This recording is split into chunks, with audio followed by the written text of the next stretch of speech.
So fortunately, but yeah, no, it was good to see that, hopefully things are going to start picking up a little bit.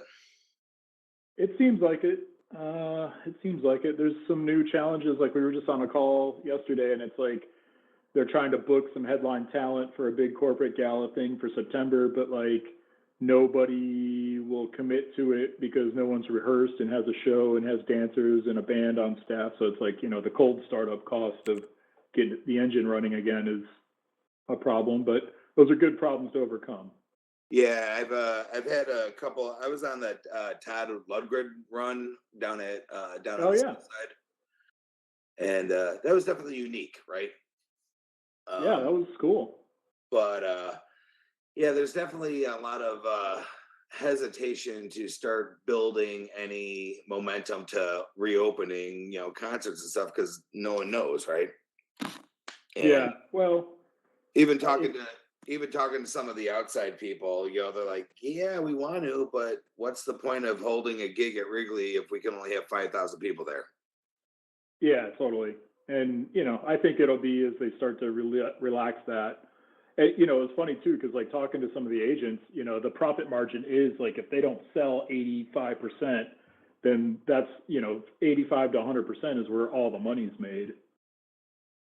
Exactly, exactly. So I mean, I've been doing a couple like of these drive parking lot things. Hello, everybody who's watching on the Facebook live stream. Once again, we'd love it if you guys would participate in the chat. So please feel free to say hello, enter your name, say where you're from, anything like that. We do like to have participation, actual live participation in the event. We are, those of us in the room, some of us in the room are actually watching the live stream as well, and we'll be participating as much as we can. Thanks. Sorry, Robin, I didn't mean to interrupt you guys, but No, it's all right. I just want no to make sure I worries. wasn't talking over you or anything. no. Just letting you know that the other me that's sitting over here, this is actually like the microphone for the live stream, but the camera view is kind of above the stage. Oh, gotcha. And we are streaming right now. So hello, Paula. Thanks for saying hi. Thanks for joining us again. Ted Brady. Ted, are you? I haven't seen you before. I don't think. Ted, have you joined us in the past? Well, I'm gonna go over here and see if I can talk to some of these other people. Good to see you in this weird virtual way. I know, right, Rob? Good to see you too, bud.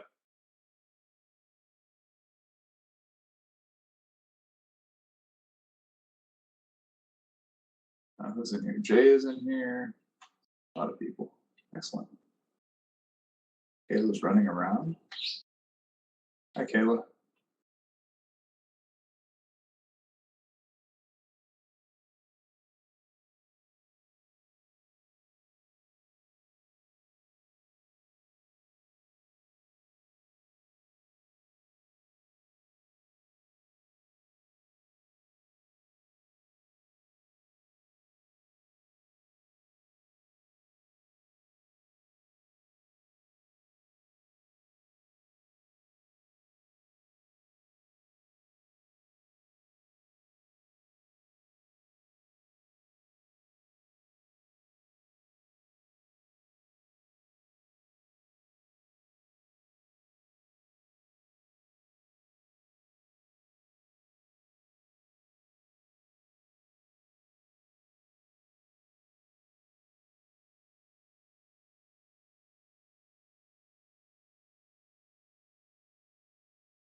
Hi, Kayla.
So the live stream is running. We got about 6 people watching on the live stream.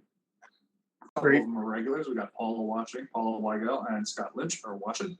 And Ted Brady, I'm not sure if I've seen Ted Brady before, but those are the people who at least said hello in the chat at this point. And we are definitely being picked up on the audio by them as well. So they're hearing us. So hi, guys. Hello, everybody, once again. Cool. I'm going to do a quick walk around the campus and see if anyone's lost. Okay, we got 21 in the room, so that's pretty solid. Yeah. All right, starting in 5.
Oh, sorry, Jay. Didn't mean to walk through you there.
seen is I haven't seen Cam. Kayla, are you speaking for Verbella tonight, or is Cam coming in? Do you know?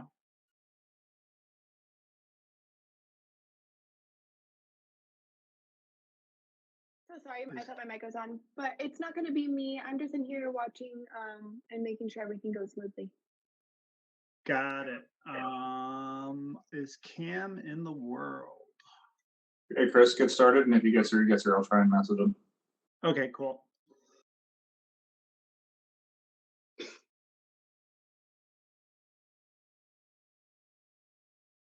Zooms once the program has begun. If you want to zoom in on a screen, you can, and you can toggle between those. You'll see those options at the top of your screen.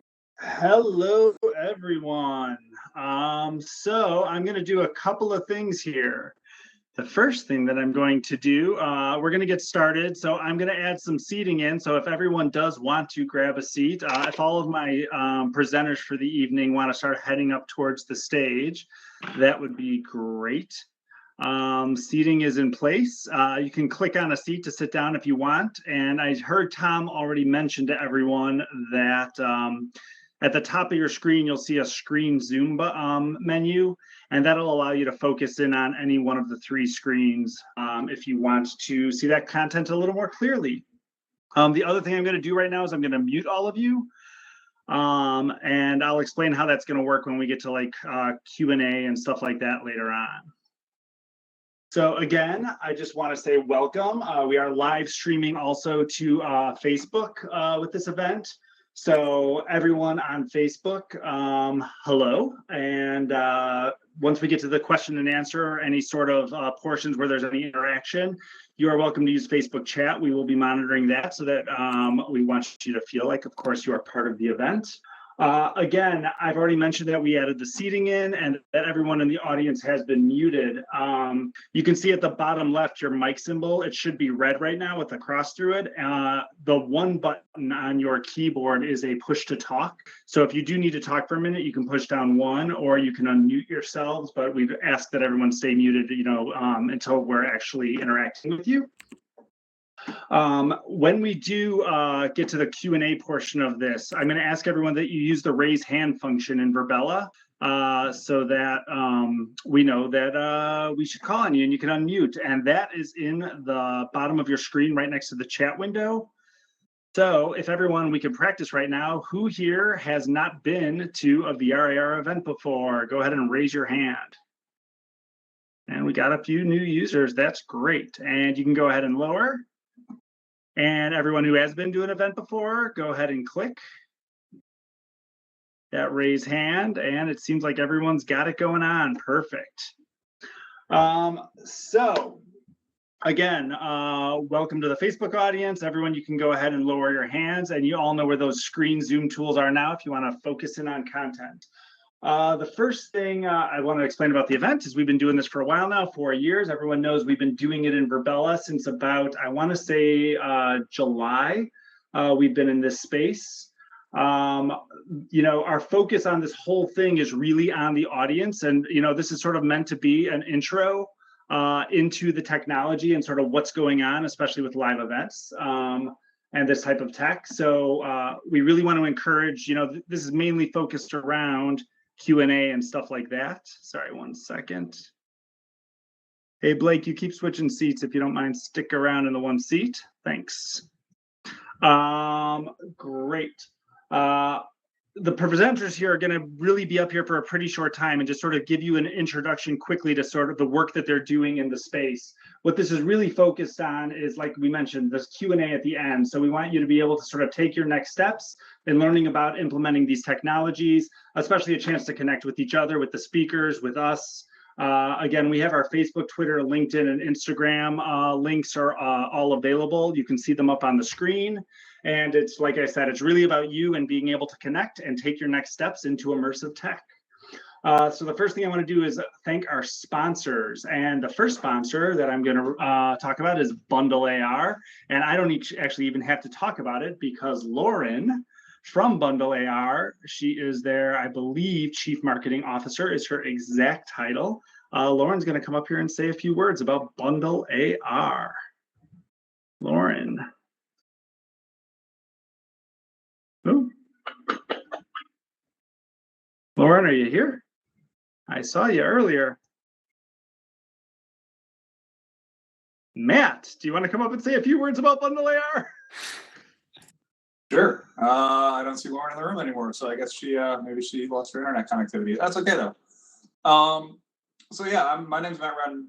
So in addition to being the founder of VRAR Chicago, I'm the co-founder and chief technology officer of Bundle AR. We are an augmented reality platform, which makes it easy for anybody to learn how to create and publish augmented reality.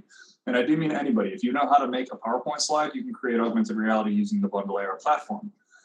We do have a very heavy focus on training, learning, and development. That's the industry that we primarily focus on. And I'm just going to actually roll the video and let that speak a little bit more to what the platform does. But I'm very happy to say I see somebody from Microsoft here. We're very proud that Microsoft is actually one of our clients and one of our favorite clients at that. We also just recently received an SBIR contract from the United States Air Force. So things are going really well. But with that, I'm going to shut up and just let the video speak for us. Hopefully you're not seeing an ad.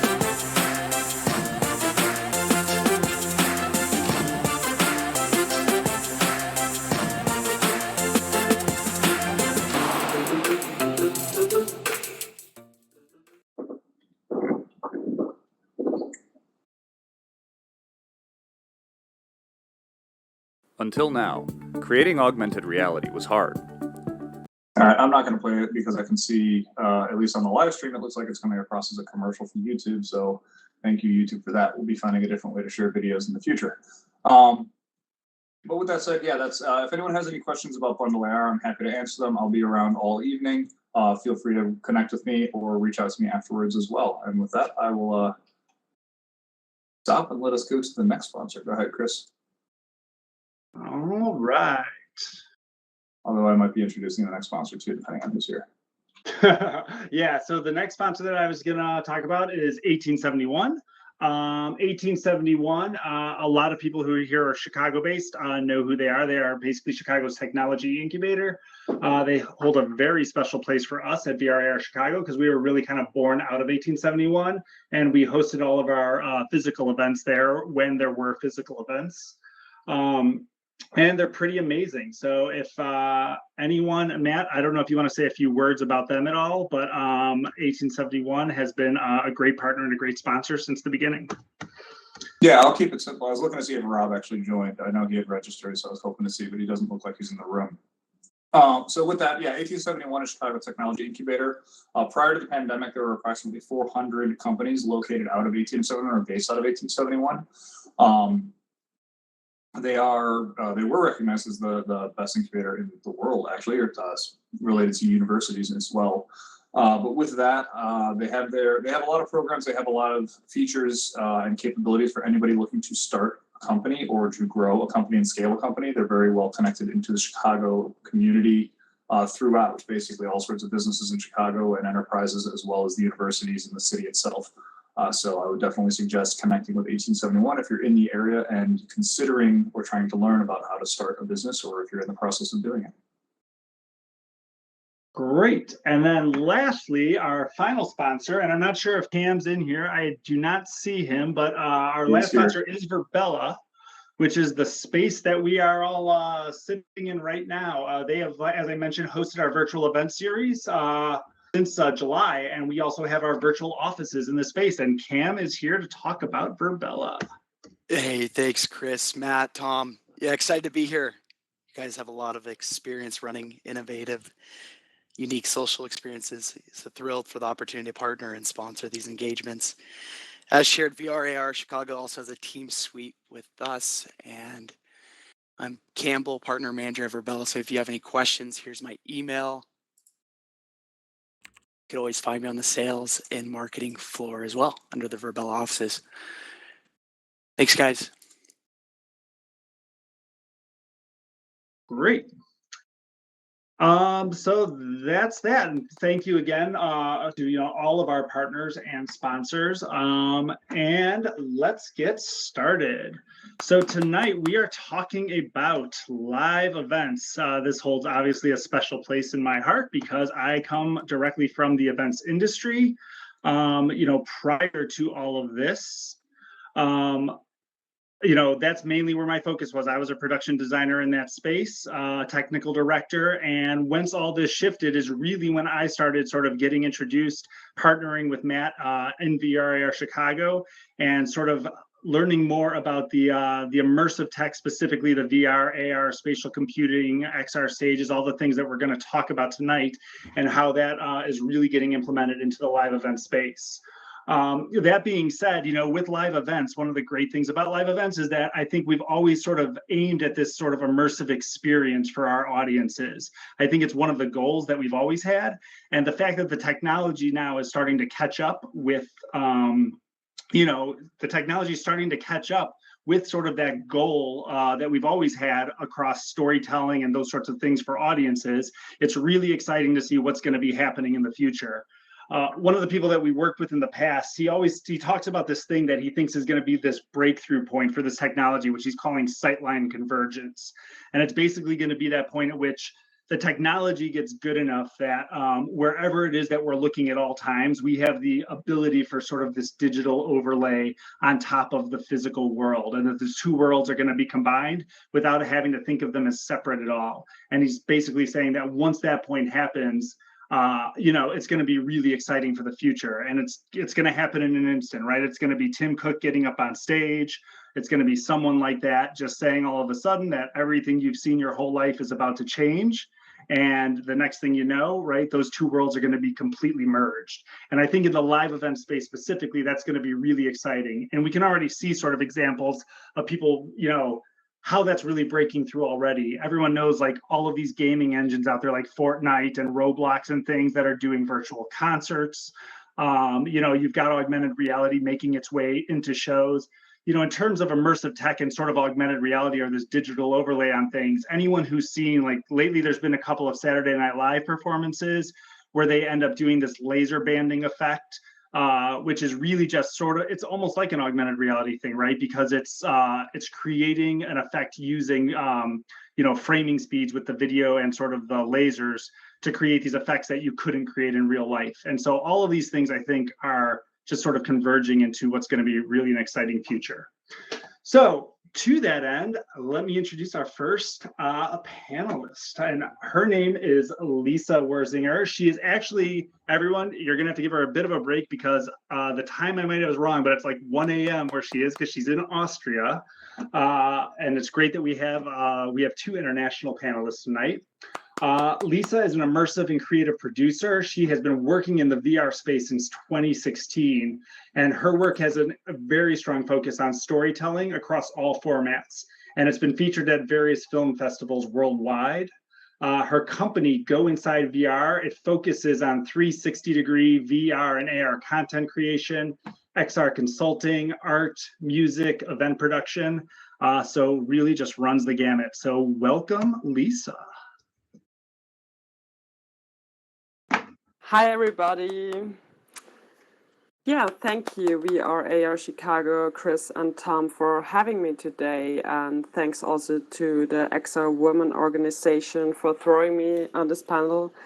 And XR Women are dedicated to connecting and educating and uplifting women and allies in the XR space. And that's just amazing. So I'm Lisa Maria Wuttinger. I'm an immersive and creative producer and co-founder of Go Pictures and Go Inside VR. And I started in theater 17 years ago and entered the traditional film industry 13 years ago due to my partner and co-founder Gera Egger. And at that time, I was working on several independent and commercial film productions. And since 2016, I've been engaged in the XR industry. So, exactly, thank you. We at Go Inside VR mainly focus on the production of immersive content and XR consulting and interdisciplinary art and music events. Beside the creation of new formats for social XR, we have been involved in several European R&D projects about immersive storytelling and six-stuff media. For example, last year we got funded by XR for All, And our goal is to use XR as a vehicle for human connection and to provide gateways for a broader audience to participate in this ever-evolving world. And now I want to tell you a bit about my XR journey so far. And back in 2016, I explored the whole VR area at the Cannes Film Festival, and it was just amazing to see how far the technology had come, and at the same time, the lack of storytelling and best practices and live action shooting techniques, for example. So that really triggered me, and Gara and I started to work on a concept and production workflow to figure out how to shoot these cinematic imagery with the 360 cameras. And then our first cinematic 360 experience with the title Remain at Home, a short film about a family forced to leave home because of the war, premiered in Paris in 2017. And afterwards, we created a whole Go Inside VR showcase for the Machete film with films from Australia and Russia and Croatia. And the film got just invited to over 10 film festivals around the globe. And during this festival journey, we discovered how much empathy we were able to raise in people with this medium. And that further inspired us to create like a workshop program about migration for school children together with an Austrian university. And our focus on using XR for social connection and interaction intensified since then. And last year in March, right after the pandemic hit us all, our friends from Froome and Stereopsia and Virtual Worlds initiated the Break Down the Walls festivals in VR chat, showcasing VR films and providing a social hub for the community. And they invited us to show Remain at Home at the closing event of the festival. And we made available a discourse program with international experts involved, and one of the early live music performances happening in VR in real time. And the band Korn, Patrick Wurzweiler and Nico Korn, they played at the Klangkulisse studio in Graz with their headsets on and therefore blindfolded, and the controllers wrapped around their wrists, and it was really experimental, and the setup was actually quite simple, but it worked. And there was also a live stream, a 360 live stream straight from the studio. And to give you another example, last year in December, our XR live event for the Austrian Cultural Forum took place. And the ACF is well known for its concerts and live art events. And we collaborated with the outstanding artist Jens Kohl to create this artistic tilt brush environment inspired by the ACF's in real life location in Manhattan, including their really iconic building and other great special assets. And we've teamed up with InVR Space from Germany to host the event on their social platform.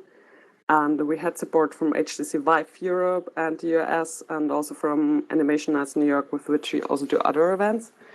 And in the end, 2 weeks before the event, we had to cancel the actual and planned live concert due to the increasing COVID numbers.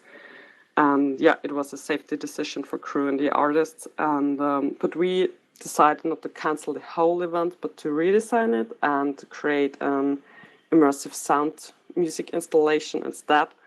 And the featured band called New York City This Is Us, they recorded their music remotely during the first lockdown, so they made all the stems of each instrument available and recreated those little music circles throughout the environment for the audience to step in and listen to.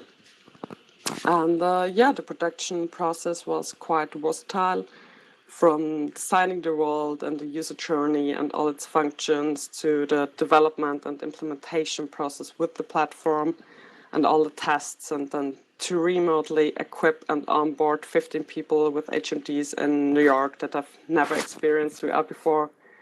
And at this point, thanks also to our New York producer Akmarat Tuliev. And further to set up an accreditation system and provide ongoing technical support, and of course to run the show. And the ACF is a government institution, and its regular audience is not familiar with the medium at all. So it was important to think about accessibility from the start and to provide multiple entry points for attending the event. So we had a web desktop standalone embedded VR version. And here it is. So we come from this traditional filmmaking background, and storytelling has always been our passion that is now turning more into immersive storytelling and experience design.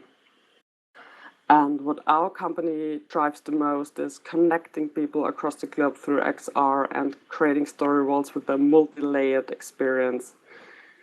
And the creative approach we follow is to celebrate an intuitive way of communicating and interacting with people and interfaces and objects in a 3D space by trying to surprise the audience rather than replicating the real world. And in general, I think that social XR is a melting pot of technologies and artistic disciplines. And XR live events will become more and more a mix of different realities that can be consumed in different devices. And event-wise, I also think that WebXR and volumetric capturing will become even more important. And everybody knows there is a global race for immersive technologies, and the US and Asia are investing a lot in the metaverse. And the European Commission now is also setting new standards with its new research and innovation investment program, Horizon Europe, with a budget of about 100 billion euros. And immersive technologies in terms of future of work and digital education and immersive collaboration, AI, but also European data privacy and cybersecurity and all the Green Deal topics and the greatest industries now will be governmentally supported. And today XR is creating value in various sectors in economy and society. And of course, the interest has increased due to COVID and all the climate and environmental issues we all have. And the world is going hybrid, and we can see social XR and immersive events as a leveler here. And although there are many challenges, of course, like building this future workplace and socio-cultural ritual space we want to live in, and we all also need to make sure that these virtual spaces are safe and inclusive. So at this point, I'd also like to highlight the XRSI, the XR Safety Initiative, with their recently published privacy framework. And at the moment, my team and I, we're working on a couple of new music and art events, and we're also more and more drifting towards a cultural meets business direction, where XR, art, science, and culture meets on a new level. So here's my contact. Please feel free to reach out to me anytime about projects or questions.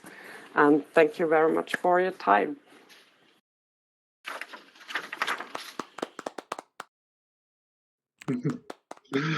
Thank you, Lisa. All right. So our next speaker that's going to come up here, his name is Anthony. Again, Anthony, I apologize if I am butchering your name here, but it is Anthony Vitillo. He has been immersed literally in immersive technology since like 2014. He writes under the handle Scar Ghost, where he's not only been an early adopter of the technology, he is one of its largest advocates. He's a blogger. Obviously, he's a producer in the space. And his current company is New Technology Walkers. And I would say that they are offering pretty much complete solutions across all levels of virtual mixed reality. And so, Tony, welcome to the stage. Oh, I should also mention coming from Italy, so our second European presenter of the evening. Thanks for the introduction, Christopher. Yes, I'm the second one, still awake at 1 a.m. talking about AR and VR. So let's talk a bit about what we're doing, and I want to do it basically while explaining. I want to speak about virtual events at the same time talk about what we do, because in these years I worked on many AR and VR solutions, starting from a full body system for VR using Kinect. When I started, then we were really passionate about the technology. But then we did some experiences about virtual training, virtual maintenance, all this enterprise stuff. That is what makes us pay the bill. Also, we made a fitness game in mixed reality for the Focus Plus. But lately, since the end of 2019, I started working together with Vroom at virtual events. And so I would like to talk with you about some virtual events that I've done in the last year and a half.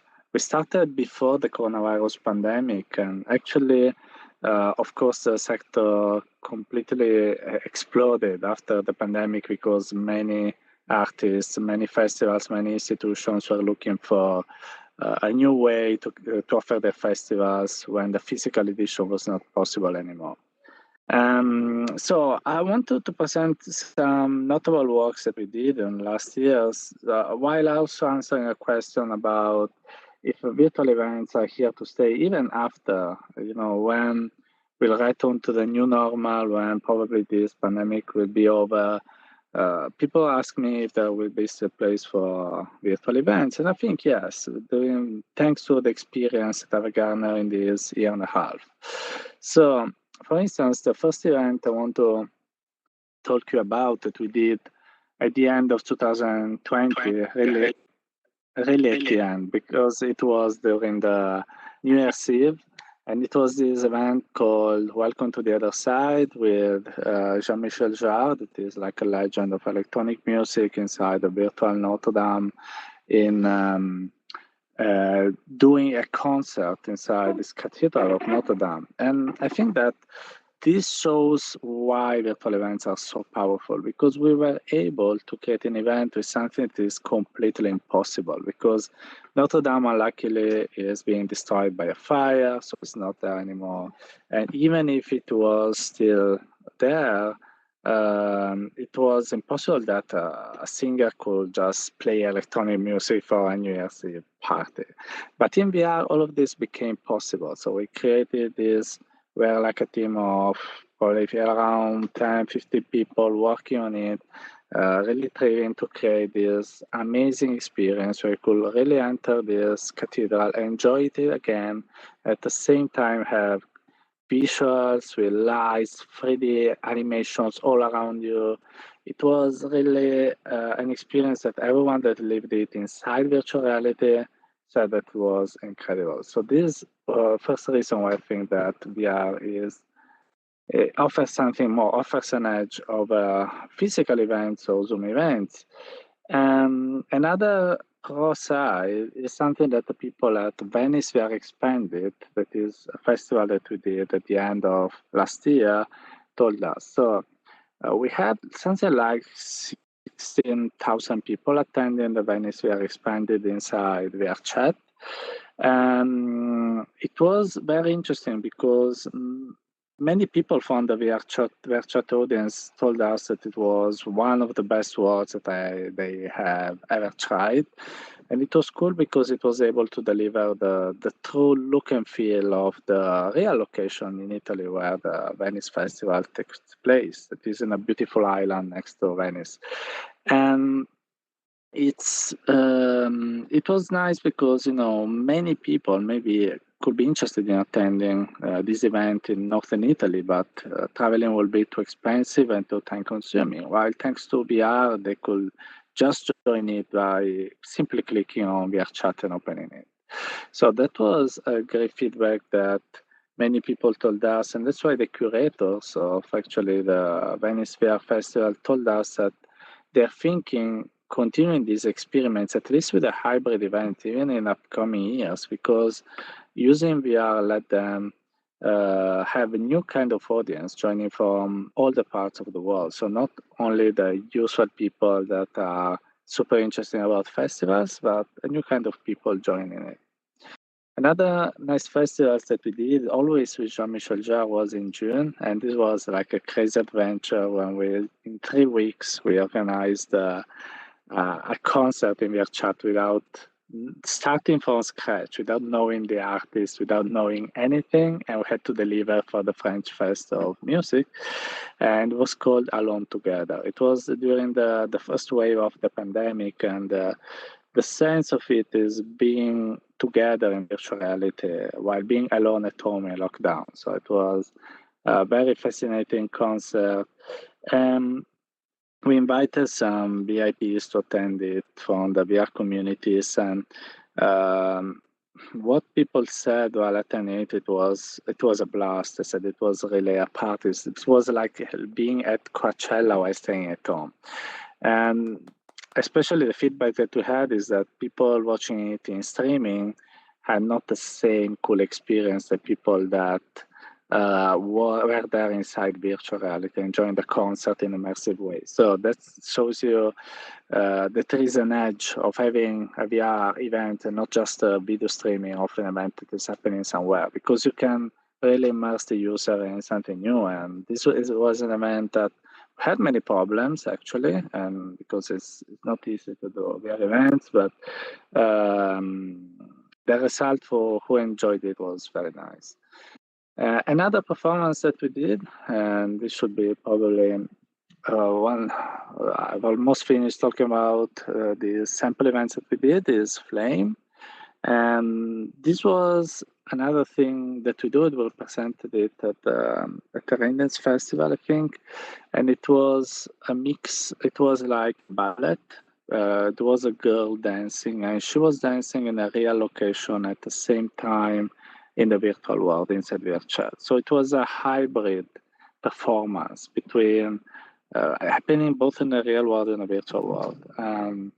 It was incredible because mixing the two realities, as Christopher said in the beginning, is probably the future. So we both live in a virtual and real life, and so this was pretty fascinating. And then just to close with the last big event that we did, that is the South by Southwest. It has happened just some weeks ago. It had a big resonance in many major online magazines. It's a very important event in North America, for sure you know it. And we did it always inside VRChat, and it was cool because it had crazy visuals. It was many interactions, crazy visuals, many videos about the conferences. And what I was able to see is the evolution for the first event. So Lisa has talked before me participated in the Breakdown These Walls. It was the first event that we did during the pandemic last year. And it was a bit rough. Honestly speaking, it was good, but it was a bit a rough space. And seeing the evolution that we had until the South by Southwest has been incredible. So the more we gather experience about virtual events, the more we can do them better. And I can only imagine what will going to happen in upcoming, 5-10 years. If we can have been able to improve this much just in 1 year, I can imagine what is going to happen in next year. So I'll leave you here the contacts to which you can contact me for whatever you want, talk about virtual events, or just say hello. I'll be happy to answer you. So thanks for listening to me. Let's talk about virtual events.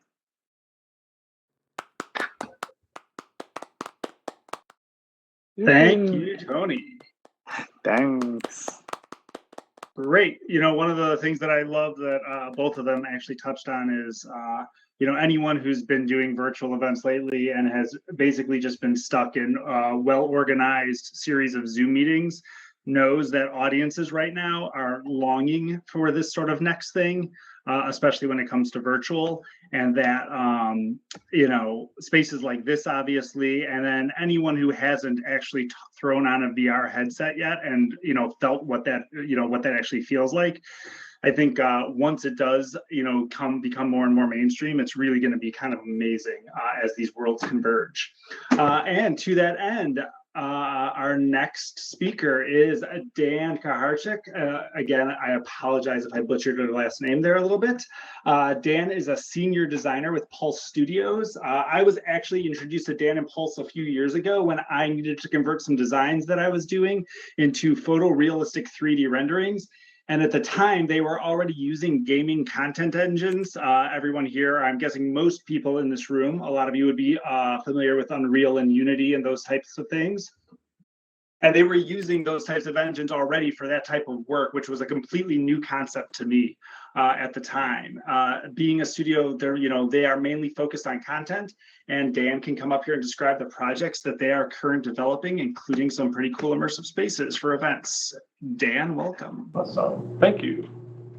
Yeah, thank you everybody for joining and talking through all this. So I'm senior designer at Pulse Studio. We are celebrating our 15th year this year, and we're a small studio outside Chicago. We do all kinds of things. We have a very diverse group of 3D artists and designers here. I come from the event world, the live event world, from the design side, spatial design. So really handling everything from like physical stages and set design all the way through trade show booths and even trade show exhibit hall layouts and things like that. But we also have, designers from architectural visualization. We have a bunch of folks from the game art and design community, as well as even some programmers, app developers, and then a whole smorgasbord of different animation and video production team members to work through that. So, way back we did everything through 3D, just through the old render farm and that kind of thing. We use 3D Studio Max, and as Chris mentioned there, we kind of made the switch to Unreal maybe 4 or 5 years ago. We saw the advantages of just simple real-time rendering and trying to use that as a design tool for our normal event production and design process. We saw it as a great tool to show updates and changes really quickly, and all those real simple communication tools that way.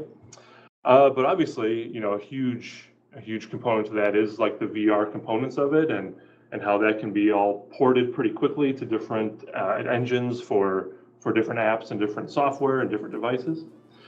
So we really took our whole diverse team and kind of switched them over to that process and really worked through our normal event work, all pre-COVID, our normal event work through these gaming platforms, and it gave us a lot of opportunities to make some cool content. So I can click through a couple slides here. This was some fun stuff we did. This was just a quick AR thing. We have some great partners in the event industry doing fabrication and prop development and building.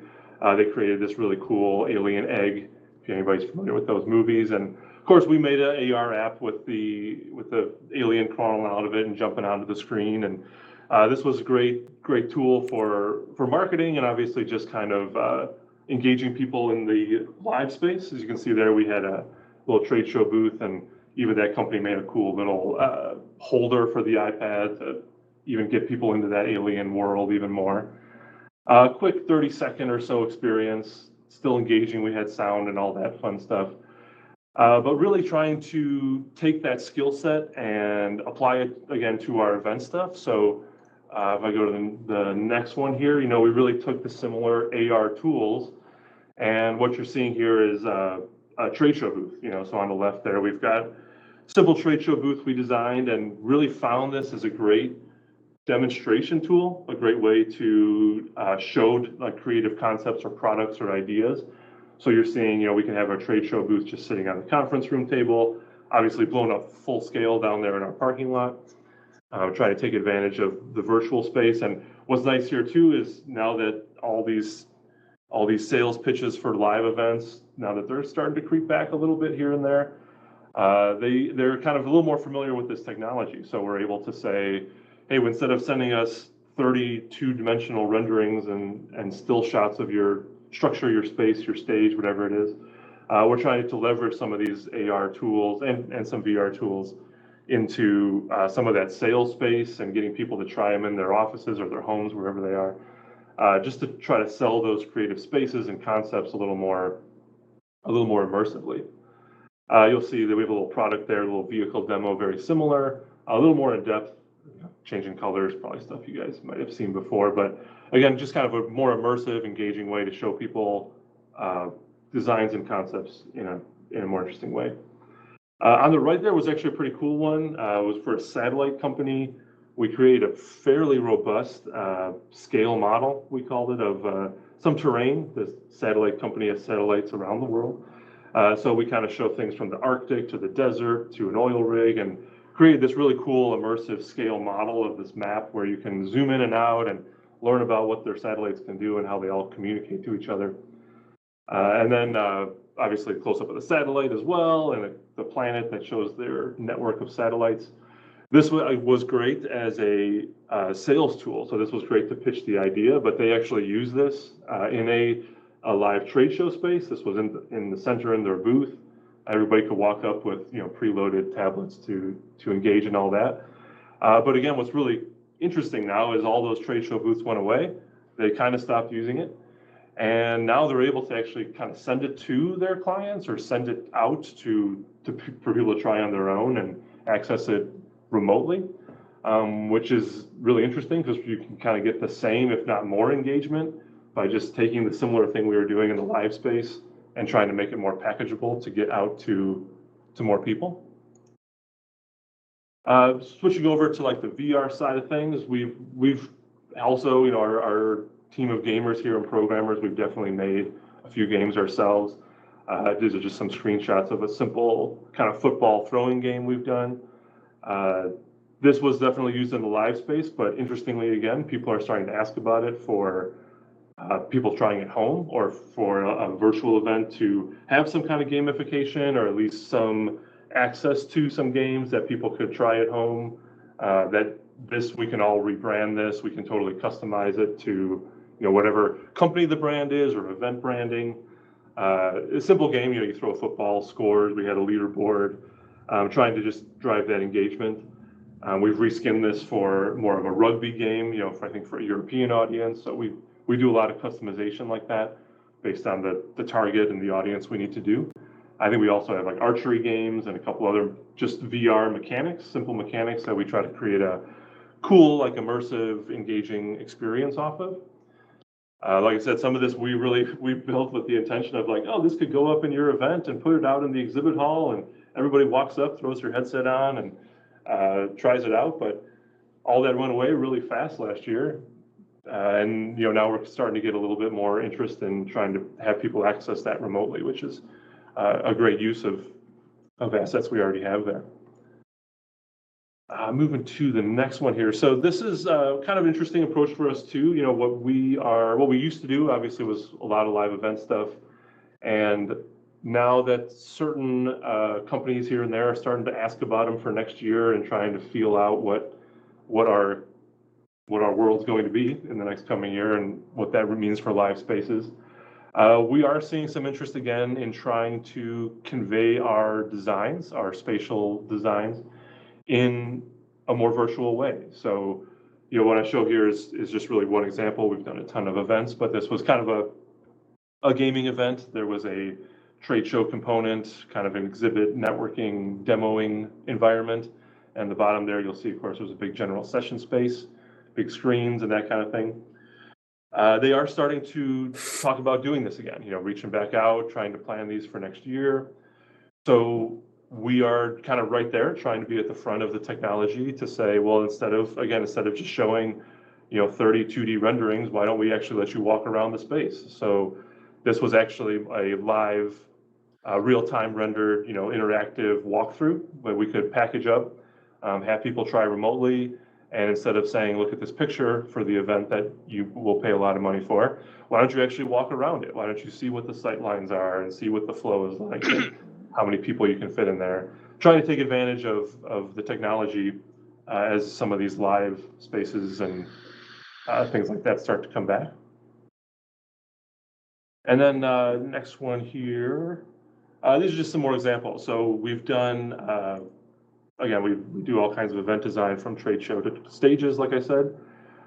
We are I can maybe get a link into the chat here later, Q&A side, but we are taking this technology into our own little way to do virtual events, a little bit more through 360 rendering, trying to simplify some of the technological challenges of real-time rendering, especially over the internet and internationally, and large audiences, all those big challenges. So we have a pretty good solution, doing things through 360 rendering, again, just spherical images, a little bit more like a virtual tour or something like Google Street View you guys have probably seen.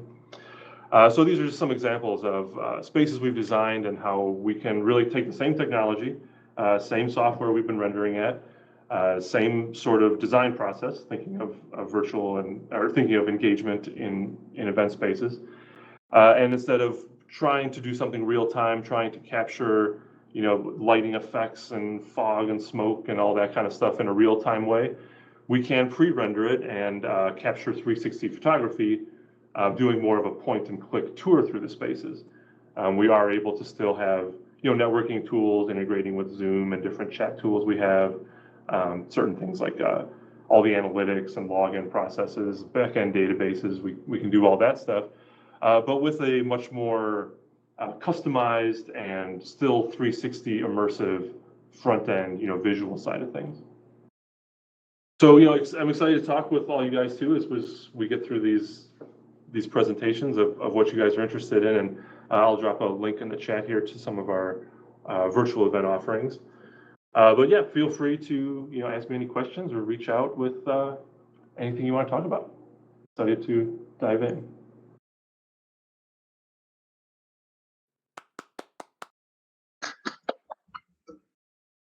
Thanks, Dan. I'm sure there are going to be a lot of questions at the end on this one. And yeah, stuff's really cool. I've actually been into their space, which, Dan, correct me if I'm wrong, it's called Engage VE. I believe it's pretty cool. Check it out. I know they've got a video, I think, on YouTube and stuff that you can see also. In fact, Dan, if you want to throw a link to it in the chat so people can check that out, that'd be great. Sure. Thank you. Excellent. And finally, our last speaker of the night before we get to question and answer is Rob Gibson, the only person whose name I will not butcher at all tonight, except when sometimes I spell his first name, I forget the second B.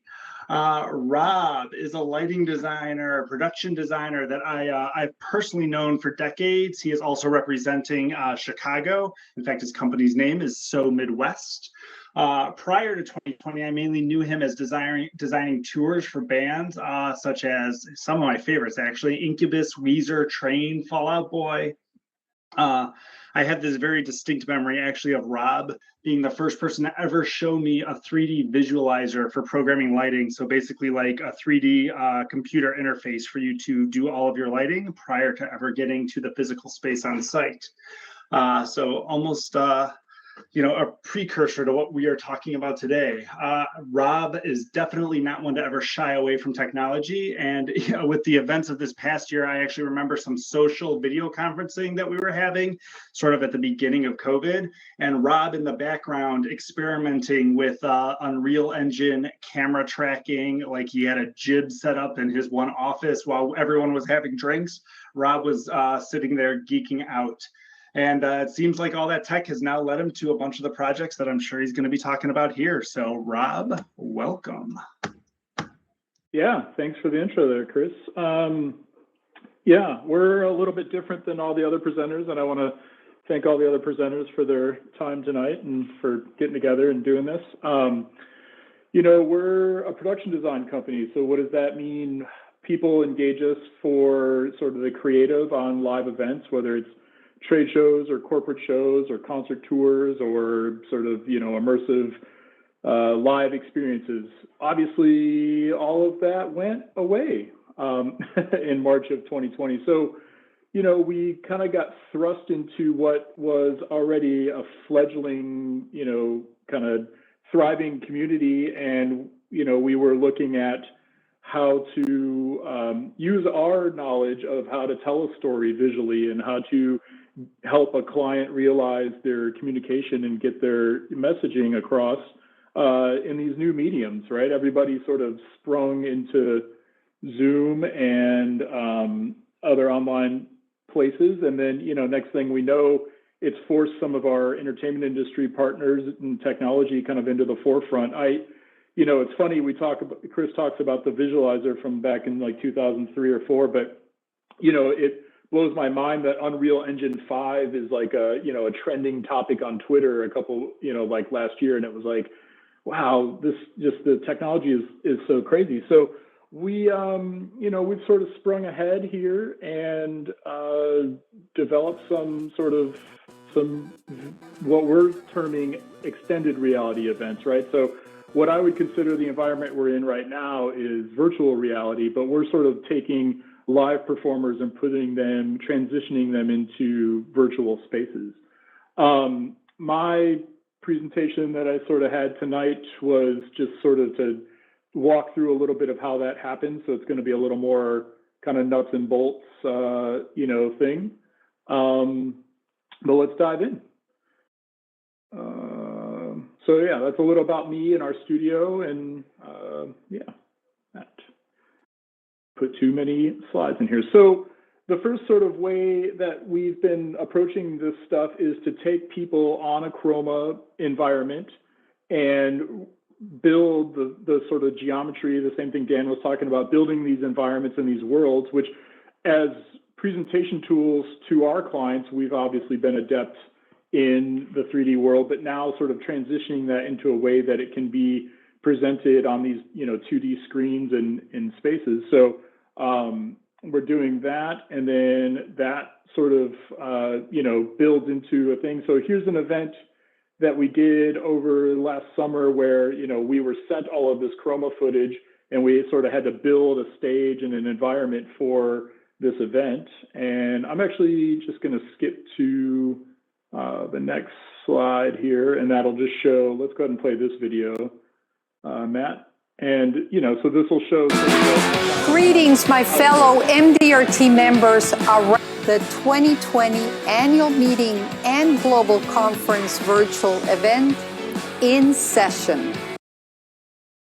Right, so that sort of shows, building 3D environments and, using our design tools that we're already using and constructing, but presenting it in a new way. So MDRT had to, quickly scramble to figure out how to get their marquee 2020 event, together, and, present it.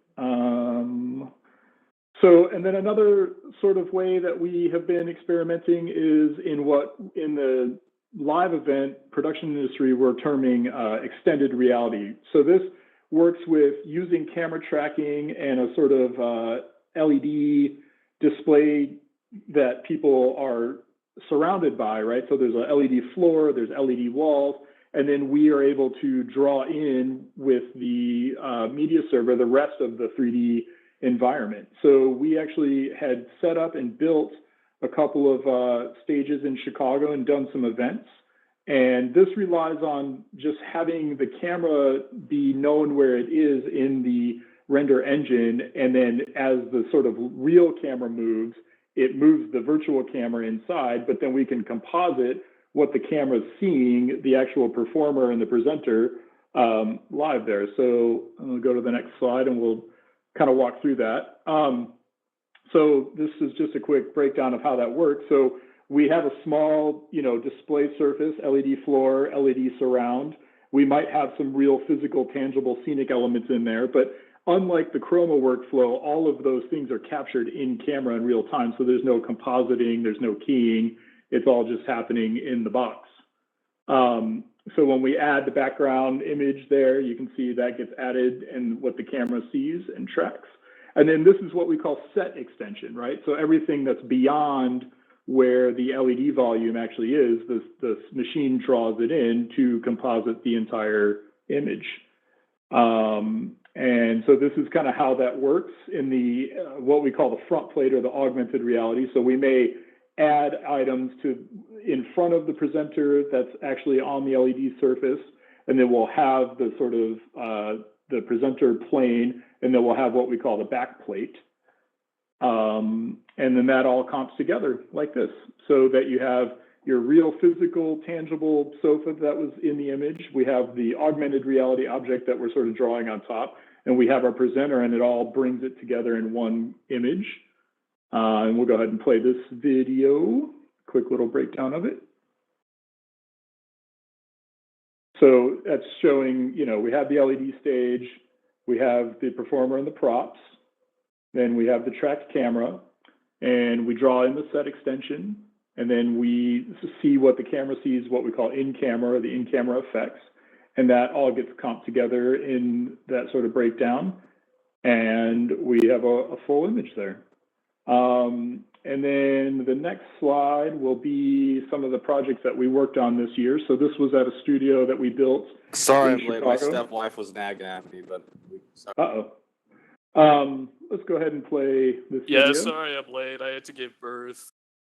Well, I hope it came out okay. Yeah. So here's just an example of some events that we did over the last summer. So this is, you know, we're 3D modeling, animating, building these environments, and sort of, you know, allowing people to create. Here's a demo version that we did. And this is just kind of a quick jam through of things. But, you know, this shows in real time how we were able to capture these presenters and performers and transport them into different, you know, setups and environments. Yeah. This is just a little bit of a demo reel of a thing that we did for a robotics company. And this was a pitch that didn't end up happening that I wanted to show, but that was just building a space and a small stage in a small volume. And that kind of shows the camera tracking and the modeling and the building. And it's a quick jam through that, you know, isn't meant to be exhaustive, but just gives you the vibe. So here's real live input with chroma into some scenes, you know, live generative reflections, got some augmented reality items there.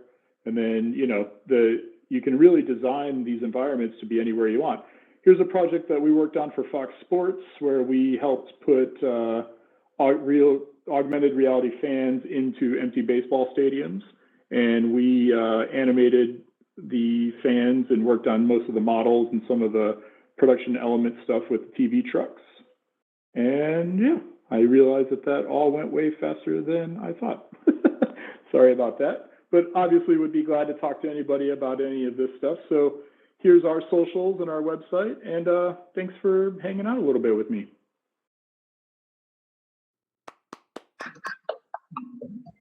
Perfect. Thank you, Rob. All right.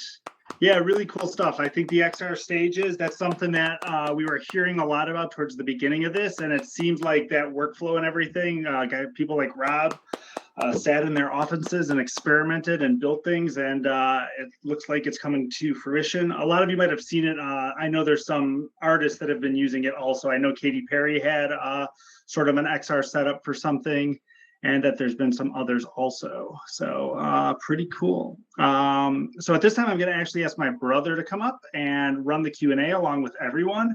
So if anyone does have any questions, remember you have that raise hand function on the bottom of your screen, and then he will ask you to unmute.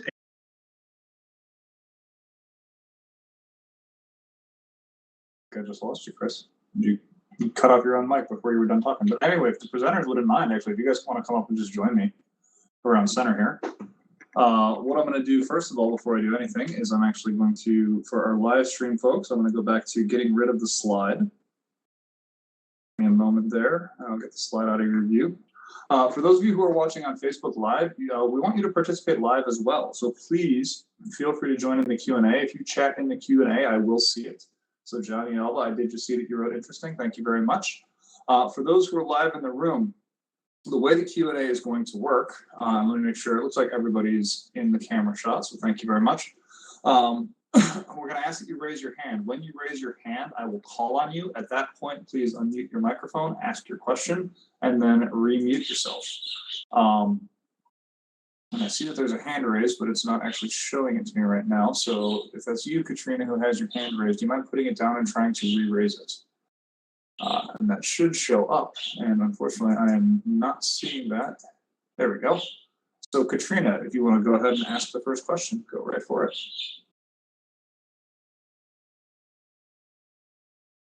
You're unmuted, but I'm not hearing you.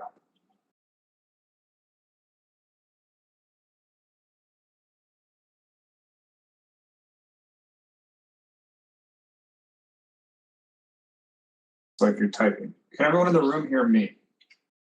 Yeah, I hear you, Matt. Excellent, thank you. Oh, I just heard somebody.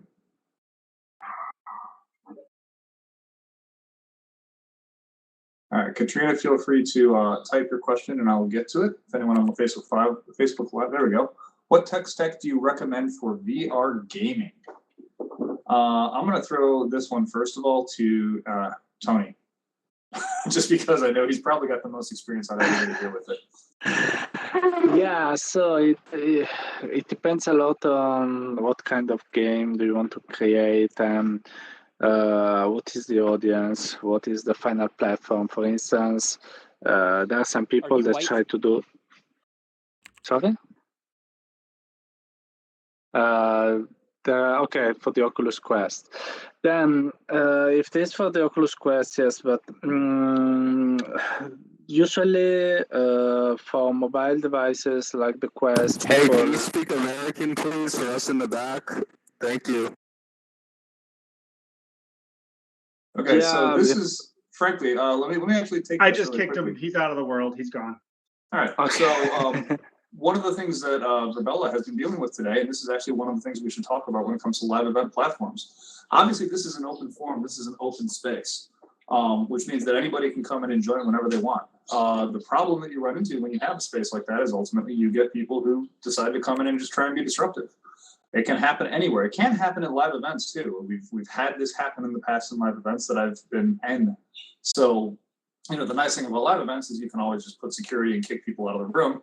I do want to a certain degree, I actually want to thank Rebella for having somebody in the room with us the entire time. And anyone that's coming in and doing that, you've noticed we probably had 2 or 3 different disruptions throughout the night. Those people are being completely kicked from the Rebella world when that happens. So sorry, Tony, if you want to continue with your answer. Yeah, sorry. So basically, my suggestion is to start probably with Unity. That is the game engine that probably for mobile devices is most used, also for standard mobile phones, but is also very good for the Oculus Quest, and also for usually when a new headset comes up, there is always a Unity plugin. Also, Unity is pretty simple to be learned, and you can work on it with other professionals like people on the graphical side or sound designers, etc., etc. So I would suggest to start with it, unless you want to have super high quality graphics, and then in this case people prefer to use Unreal Engine, but it is a bit more complex to be used, and maybe it also requires that you rewrite some part of the software if you really want to have super cool lighting effects as the developers of Red Matter have done.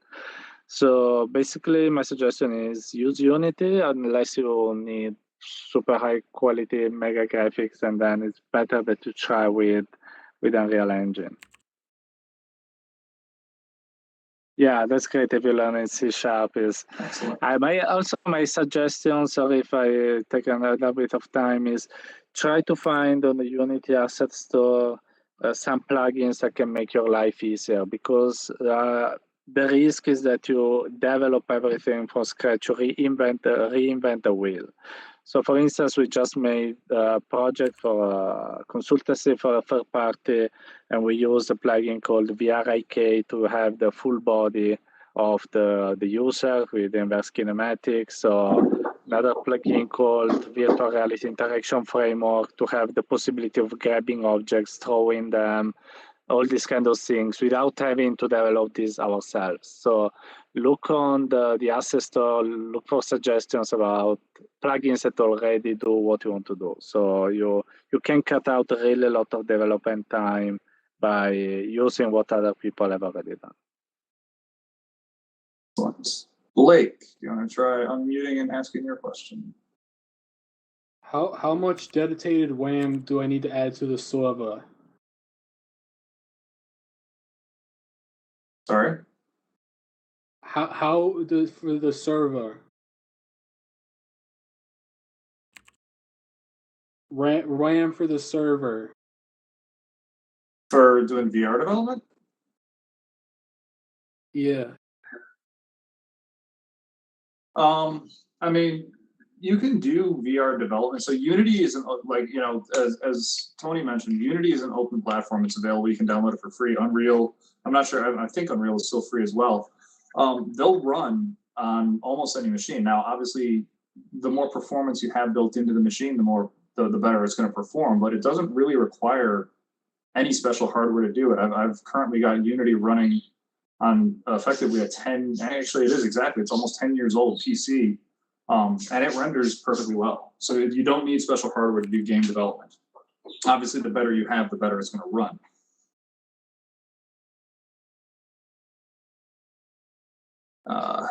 Anyone else want to raise their hand and volunteer for a question? Chris, I know you had a bunch if you want to throw one of those out right now. I mean, I always have questions about this. Dedicated WAM for the server.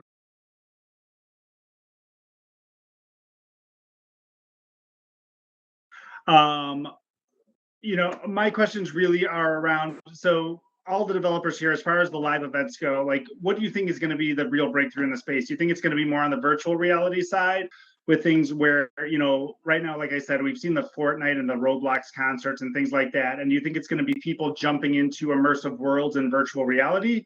Do you think it's going to be more on the augmented reality side where, we've already seen some of this at concerts, but in most parts it's been interacting with phones because, they haven't really made a wearable set of glasses yet. And I think once that does happen, that's going to obviously create a lot of disruption in the space. So just wondering, like, where do you really think like the next thing is going to be? Is it more in the VR? Is it more in the AR? Is it technology dependent? Like, what have you been seeing or hearing? We should probably start with Rob on that one.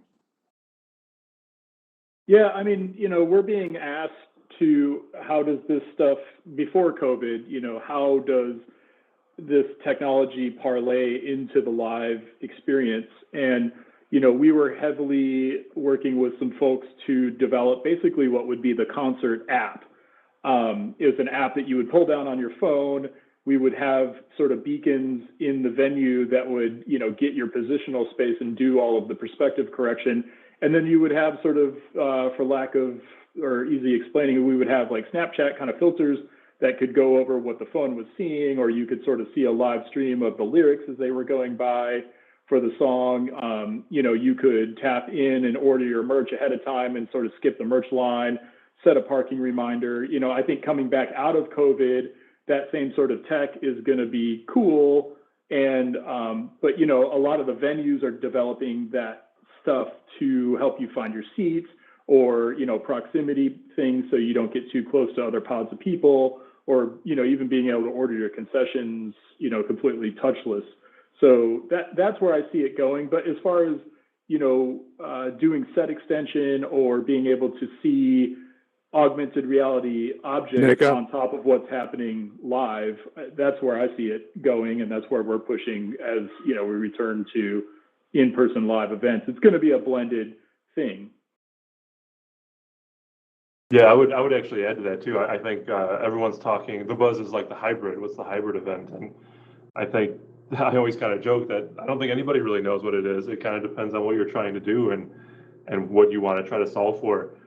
We just helped with the pitch, and they were trying to do an XR stage with an audience. So actually trying to literally do a stage design that is an XR stage in a room full of people like you guys are here. So it's somewhere right in the middle, I think. Yeah, maybe I can add something on top of that. I totally agree, and I think at the moment accessibility is key until all the XR devices become more consumer friendly. And I think at this stage, we all just really have to need to educate and guide people how to use the hardware and how can I to come in your mouth? behave. Can I come in your mouth? Sorry? That's just a troll. It's about to get booted from the room. Sorry. Still a bit of trolling attack going on. He's here. gone. Okay. No, but really to educate people how to behave in a VR space is, I think, really important. And I think it will be mixed reality events, consumable on multiple devices. I saw Gabrielle, you had your hand up, but it seemed to have gone away. Oh, yes. I wanted to ask, and this is very new to me, so this may be it's a very general question. And live sports, I know, tend to be a very, emotional experience for fans and so forth. Have any of you, are there any notable or memorable executions, of, mixed reality or virtual reality to actually put fans in the experience?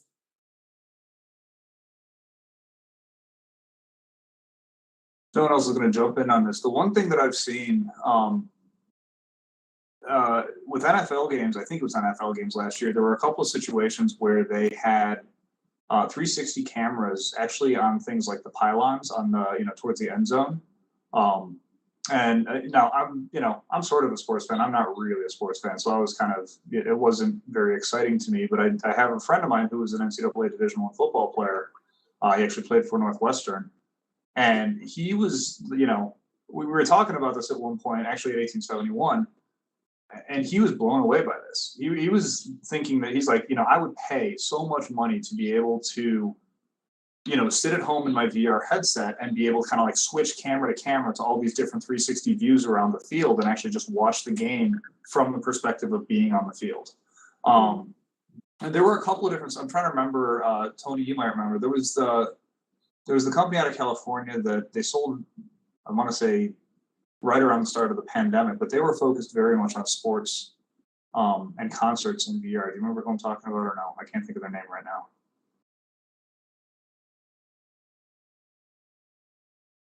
Sorry to throw you on the spot. Okay, I won't do that. But there was... Sorry, go ahead, man. I was going to go ahead.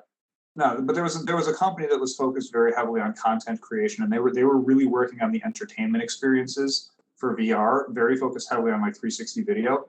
So they were trying to do a lot with sports, and they were definitely doing a lot with concerts as well. I know that they sold, I want to say right around the start of the pandemic, they sold, I think, to Sony, but I'm not entirely sure. I can't remember. So I don't have that one at the top of my head, but if I remember it, I'll post it in social channels after this. Kathy, if anyone else wants to answer, feel free to just jump in and tell me to shut up, and I'll be happy to. But if not, Kathy, your question? Yeah, so other than trolls, what are some of the challenges that you faced in bringing your events in? Is it challenges with people, with the technology, with both? Was there anything that really surprised you as a challenge? I'm going to reverse. Lisa, you want to start on this one? Yeah, well, of course, there are multiple challenges, and for example, for the ACF event, also many learnings. And on the one hand, for us, it was a bit difficult, even though everything is global now, but to work in different time zones from Austria to New York for a couple of months, right? But also like the COVID restrictions and changing laws, and but also like to get the teams and the artists and the cultural institutions into the headset and let them have this immersive experience and really convince them of this medium. I think that's a really important part here. And yeah, a lot of challenges technical-wise, but great learnings. And I think the whole production and the XR industry is redefined with all these learnings as well. I'm going to take a wild guess and say that Tony could speak for hours on the challenges, but I'm going to ask him to do it a little bit quickly. Yeah, on the technical side, so when I organize some events, so for instance the concerts, whatever, so one of the biggest problems, both for workshops and concerts, I've noticed is the maximum of number of people in a single room. So many people want to have hundreds of people in the same environment. And this is not possible at the moment. In some virtual worlds, like in Virbela, it's more possible, but you can see that graphical quality here is a bit limited. In VRChat, you can have more complex worlds, but you have a limitation of maximum 40 or 60, depending on the case, people in the same room. And this is one of the biggest problems that we have found. The other thing is, for instance, that you have limited creation tools, because for security reasons, or for having usually for security reasons, or maybe because they are still making the better creation tools, you can't make whatever you want in this virtual events environment. So usually the customer has some expectations, but you can't do those things because they are not allowed by the platform. So it's all a matter of finding compromises or try to find a way that satisfies the customer, but it's something that is possible on the platform that you're using. Then, as you said, there are all the trolls and moderation stuff. We also have trolls in some of our concerts. People putting their own music, trolling all the people inside and not making them listen the real music. I would say then there are also then all the other difficulties of creating an event, because even if it seems simpler to create a virtual event, actually you have most of the difficulties of creating a real event. So you have the coordination between people, managing the budget, all these things may seem trivial, but actually they are very, very difficult to manage and can create the difficulties. So these are more or less the difficulties that were found. And then depending on the case, you may have others. So for instance, for the concerts, you have to care about the audio quality of the streaming, because the singer wasn't accepting the MP3 audio quality. So we had to find a way of streaming the audio with the quality preferred. Maybe if you are making an event about cinema, you have to care about the resolution of the movie and how to make the streaming, where to host the movies, etc., etc. So these are more or less the difficulties that we found on a more technical standpoint. All right, I'm gonna throw a couple out here, because we've now got a little over a year's worth of direct experience hosting events. A couple of different types of events actually in virtual spaces. I'll be honest with you. We had a little bit of a problem with trolling, I want to say, on maybe the second event, which was hosted in Altspace, that we did. But since then, this has never been an issue before. We've never had this issue come up. We occasionally have people make the mistake of just having a mic open, and we ask them to close it, and it's fine. I definitely think that there's a benefit to hosting, if you're hosting a corporate event, pick a corporate event space for it. And it works, it tends to work better. We've had a lot of success with it. Like I said, this is the first time we've ever experienced trolling since we've joined Virbela. But with that, the other challenges, there's two challenges that I want to bring up. Lisa brought up a great point in terms of accessibility. Accessibility with VR, like we talk about accessibility in terms of the fact that, I'll speak with VR in particular. Accessibility comes up, and the question that always gets asked when we're talking about AR or VR from a developer standpoint is, how do you make it accessible for people with vision issues? And that's a hard question to answer, but when you think about all of the accessibility capabilities that doing an event in a virtual space adds, people who have mobility problems can attend events virtually that they wouldn't be able to attend physically. So and the fact that the technology is definitely limiting in some way, it's also opening a lot of doors in another way. Two other issues I'll bring up, which I'm sure some of you have probably experienced yourselves. This is your first time in this space. So for you to go to this event, you had to download new technology, you had to create an account, you had to go into a system you've never tried before and learn how to navigate it. That definitely is an audience challenge to a certain degree for a lot of audiences to do something new, to do something that they're not used to. That's a challenge. And the other one I'll bring up, which is one that gets overlooked a lot, is just the concept of being able to produce an event in a virtual space. Producing an event in a virtual space includes a lot of the same difficulties as producing an event in a physical space. You have to plan, you have to have your media set up ahead of time, you have to have the invitations go out and the instructions and all that clarification. So, the technology is definitely not just a simple solution for everything. But with that, I will shut up and I will let Terry ask his question because his hand's been up for a while. Before he does, really quickly, just for those of you, I've seen a couple times where hands have gone up and gone down and gone back up. I do see them in the order that they go up, so if you keep it raised, I'm more likely to call on you. So Terry, go ahead. Hi. So we are going to be able to have a lot of people with these events, but up to 6 million, that seems a bit high. Maybe like 250,000. Like, what do you think is a reasonable number for a virtual event? Yeah, for an event. Because 6 million people, that's a lot of people. There's a lot of server space you got to do there. There's a lot of things. You can't just cram 6 million people into, like, 3 spaces. What about, like, smaller numbers, like 250,000, or that Fortnite event? They said they were going eastbound, but their next location was south. Like, Yeah, I can start by, and Matt, you can obviously let someone else speak. But so when you hear about those events that have like 6 million or something like that, like if you're referring specifically to Fortnite, that is not 6 million people in the same space or in a single instance. What they're referring to is the total number of users that attended the event. I'll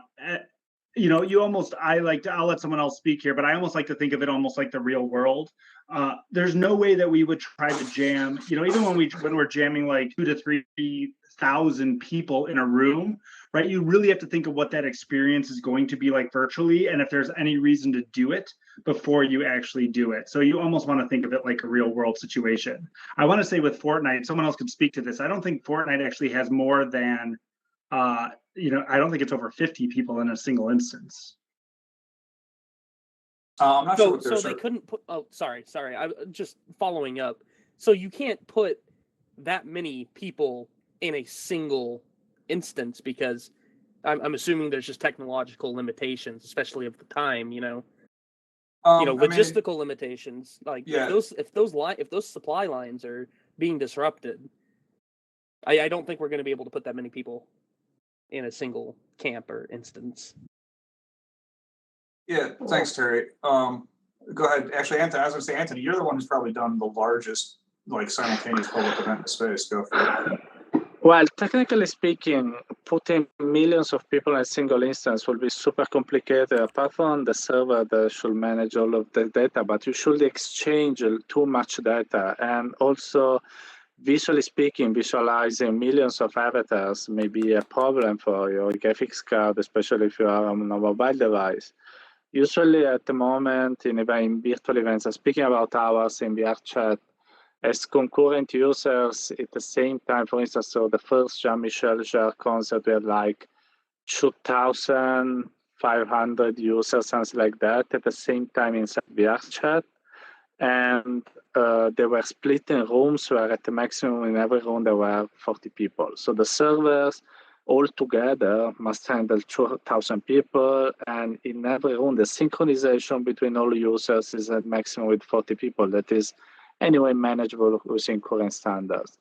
I would say that usually when I don't know about the Fortnite concert anyway, Fortnite is anyway a big massive world with, for sure, a great infrastructure behind. Usually when people speak about millions of users, many of them are in streaming or YouTube or another kind of platform. Hello, I'm here to come in Lisa's mouth. I want to come in Lisa's mouth, please. And so Seriously, depends on guys? what are these users. We should verify. You should verify this. There are platforms that support many people concurrently. They have special tricks. I know Altspace maybe has a feature that, like, thousands of people can see the same person that is on the stage, but they can't see each other. So it's all a matter of optimization of the network, etc., etc. Theoretically, if you use AWS, as someone has written in the comments, or any kind of other cloud platforms, the more you pay, the more you can add users, as much as you want. I think there is a hard limit, but just to say, you can have many users, but the problem is making them, if you have the money to pay for the cloud. But the problem is making them in the same space, because you risk saturating the network, you risk having too much things to your graphics card should process, etc., etc. So at the moment, the maximum that I've seen is in software like Virbela is like probably 500 in the same room or something like that, because the graphics is very simple and there are very few things to synchronize. Yeah, the last thing I'll add to that too is in terms of the instancing. We did this event with AltSpace previously, and the way that it works is it's different technologies can handle it differently. So in AltSpace, what will happen is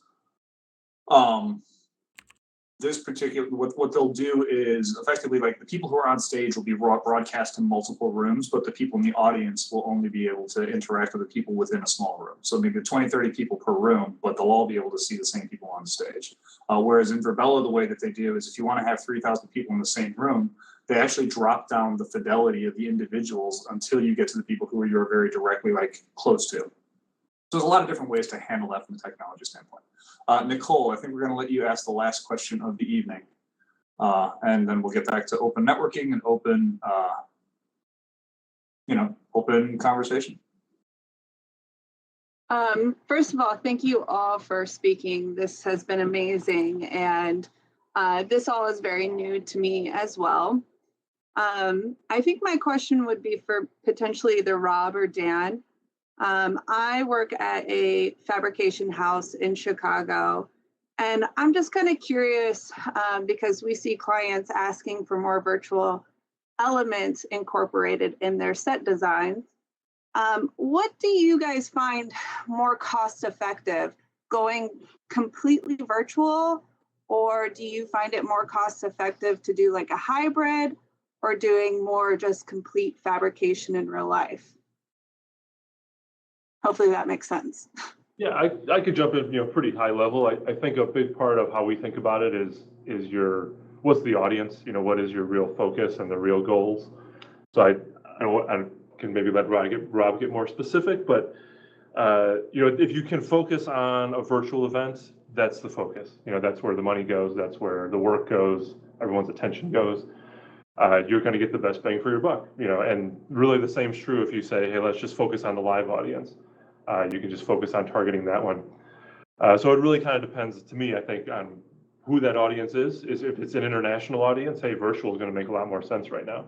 But if it's something where, hey, this is a more local group, we are able to get people to just drive down the road to come down. Maybe it makes more sense to stick to a live focus. That said, in the middle probably isn't. There's not a wrong answer in the middle either. Rob, you want to answer on that one too?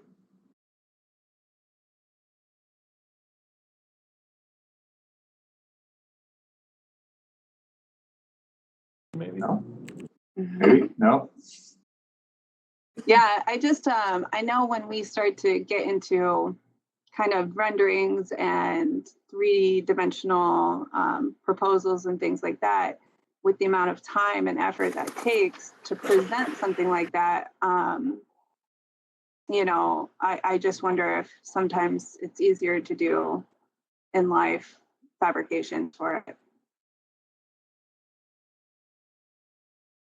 Yeah, I think we're seeing similar things when we've been asked for a couple proposals here and there for upcoming live ones, and it's funny because they'll propose the proposals for the event they did last year. So maybe it's a huge thing. They want thousands of people to come, and their budget that they have is what a normal live event of that size would cost to do what they're trying to cover. And then in their request for proposal, the RFP, they might say, but we need some ideas for a virtual component.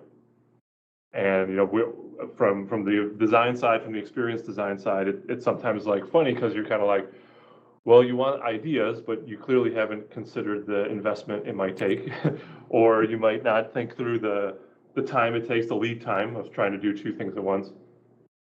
So what we're kind of seeing is different agencies, different companies are kind of choosing a focus. You can definitely tell a proposal will have a heavy focus on, say, the live event that maybe is scheduled for April next year. And then maybe there's just a page or two on the virtual, and they kind of just maybe rebrand some images, from a platform they want to use, just to kind of say it can happen, we can do it. There's options out there, but really even in the responses, not putting as much of a focus if they think a live response is the better answer there. I'm not sure if that helps. Yeah, but yeah, that definitely helps. Great. All right, with that, I think we are going to get back to open networking, which happens to be one of the we'll see how it goes with trolling. I haven't seen I do definitely want to thank Chris and Tom for being on top of it. I know we have a representative from Verbella in the room who's been trying to keep on top of it as well. So thank you guys for doing your best to keep the trolling to a minimum as much as possible. Again, it's very hard when you have a public space that's under apparently a very direct attack at the moment. But that's go ahead. That's actually a perfect example why a virtual space has to be an inclusive and really safe space for its users, also regarding data privacy. But thank you, everybody, and thanks for having us today. Thank you for being here. Yes, definitely want to say thanks to everyone for joining. Thanks for coming in and being part of the discussion. Don't leave yet, by the way. This is the point where we actually get to open networking, so you can. What we're going to do in a few moments here, and I'm actually just going to explain it as I do it, is the first thing is I'm going to make all those desks that you're sitting in go away. And then shortly after I do that, we're going to turn on what's called private spaces. With private spaces, you're going to see circles on the floor and you can walk around the virtual environment. If you are in one of those circles, you will only be able to hear the people who are in the circle with you. Nobody outside the circle will be able to hear you. And there'll be multiple different circles, so we can have lots of different conversations going on at the same time. With that, Chris, do you have anything you wanted to add before we finish it up and wrap it up? No. Sorry, go ahead. No, I was going to say, I'm putting up on the screens right now. You'll see what the schedules are for the upcoming events that we have over the next few months. We do this monthly. It happens every single month. And, if you have any, frankly, if you have any interest or if you know people who are connected to these industries, please put them in touch with them. We'd love to, bring up experts and have people who know what they're talking about be here and connect with the community. With that, Chris, I'll let you close it out, and then I'm going to make the desks go away, and then I'll turn on the private spaces. Yeah, definitely. Again, thank you, everyone. I think Rob actually just texted me his internet went down, and so there is another challenge to virtual events. In fact, Matt and I often talk about when we start designing events, it's less about what we think we can deliver and more about what we think the audience will actually be able to receive because of the technology. So that being said, when we are in private networking, because of what's been going on tonight, if you do see someone's disruptive, please grab me or Tom, and we can get rid of them from the space. It's funny, my cousin Otto is here for the first time in Verbella, and I didn't actually realize we needed a real bouncer in Verbella, but I guess, Otto, this might be your new calling as virtual bouncer. So everyone, again, thank you for attending, and I hope everyone gets a chance to say hi to everyone and ask some questions, and we'll see you at the next one or later tonight. All right, so with that, once again, thank you, everybody. We hope to see you again. I'm going to make your desks go away right now. So everyone's going to be standing up. In a few seconds, I will be making those circles show up on the floor, and that'll turn on the private volumes. For those of you who joined us in, wow, okay, thank you from Japan. Hiromi, welcome. We're so glad you could join us from Japan at the event, and thanks for being here. Gail, if you have anything you wanted to say, I know you've been doing your best to kick people all night. I just want to thank everyone for your patience and understanding as we deal with this. This is something that does occasionally happen, does not happen often, but we do our best to protect our customers and all of their guests that they bring into the platform. So if you have any questions about anything that happened this evening, please feel free to reach out to me. I'm more than happy to have a discussion with you. Yeah, and as Chris mentioned, guys, if anyone is bothering you, you don't have to worry about finding us in the space. You can click on our names up in the menu to the left and just send a private chat to us. If anyone's being disruptive, send us a private chat and we can boot people from the room. Yeah, and one more thing, I want to let everybody know that we do have multiple private event campuses that are exclusive to events, and those are password protected. They're invite only. So if you are interested in having an event in Verbella and would like a space where this couldn't happen, please reach out to us and we'll direct you to our events team, and they would be more than happy to talk to you about sort of the various options and things that you can do within a private events campus. Yeah, thank you for that, Gail. This is a conversation that we have with the events team at Virbella pretty often. We are aware of this being a possibility, although, like I said, this is the first time it's actually been bad. But we do like to have the event in the open space so that it's very easy for anybody to join. So with that, if you look at the floor, I'm going to turn on private volumes because, again, once I turn them on, if you're in a circle, you're only going to be able to hear or speak to the people who are in the circle with you. So once that happens, once again, thank you, everybody. Have a great night if I don't talk to you again. But please stick around. Feel free to say hello to the presenters, other people in the audience. We're happy to stick around for a little while and answer any other questions. Private volumes are going on now. And I just wanted to say thank you once again to everybody in the Facebook Live audience. I'm going to be shutting down the stream at this point. Once again, we really enjoy having you. We'd love it if next time you guys participate a little bit more and ask some more questions. But with that, I'm going to transition out and we'll see you next time, Facebook. Thank you very much.